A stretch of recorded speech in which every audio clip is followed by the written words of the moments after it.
Now let's talk about episode 5 of the Mahabharata series. Topic is Shantanu Meets Ganga. Bharata had many sons, but when they grew up, he said, they cannot make good kings for my citizens. This was the first time a king showed a wisdom where just biological connections were not good enough to be a king. Just because you were born to a king, you need not be a king. He manifested this. This was greatly valued.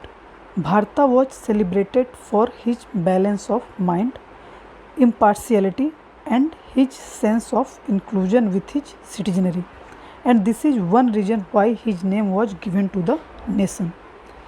He found a boy named Vitha, who was born to Mamta, Brihaspati's brother wife. Brihaspati, in a moment of absolute indiscretion, had forced himself upon Mamta, and Vitha had been born. Bharata chose this boy as the king. Vitha became a great king and ruled for his lifetime with great wisdom and balance. From Vitha down, 14 generations later comes Shantanu, and now we are coming down to the story. Shantanu was the great grandfather of the Pandava and Kauravas. Shantanu in his previous life was known as Mahavishek. He lived a full life and entered Devaloka.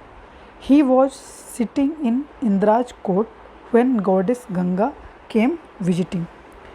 It is so happened that in a moment of unawareness, her dress fell and her upper body was exposed.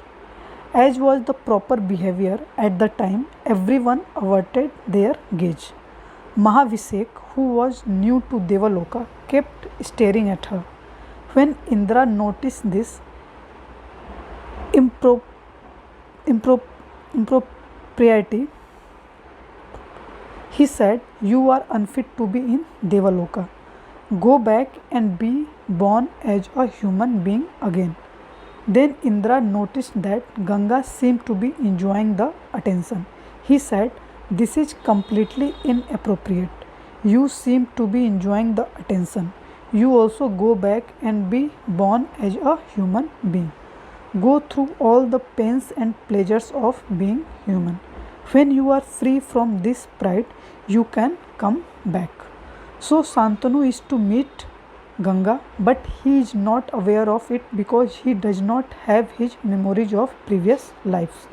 But Ganga had retained her memories and was trying to draw him towards her.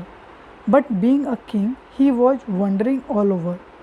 Shantanu was a fine hunter, and when he went hunting, he became so one with that fact. For him, his hunt was his worship. Once for weeks on end, he was out hunting by the Ganga, but he was so deeply engrossed in his hunt that he paid no attention to the river. Being a king, whenever he was thirsty or hungry, the people who served him were always around. But one day, thirst overtook him and there was no one around. Then he thought of the river and came to it.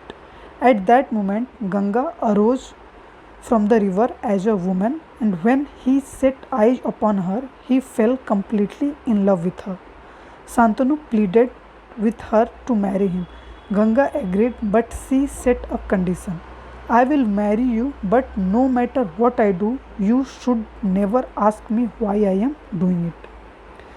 There is a history of women setting conditions like this. Puru, the first of the Kurus, fell in love with Urvasi, an Apsara, and when he asked her to marry him, she said, "There are two conditions. One condition is, I have some pet goats. You must always see that these goats are protected no matter what. If you have to use your whole army, you must protect my goats. The second condition is, nobody else should ever see you naked." It so happened that the Devas wanted Urvasi to return, so they came and stole the goats. When Urvasi and Puru were in bed, When she screamed, "My goats, somebody is taking them away," Puru got up and ran to catch the thieves. Indra saw his chance and sent forth lightning. The whole area was lit up and Puru was seen naked. Urvashi immediately said, "You broke the conditions, I am leaving," and she left never to come back.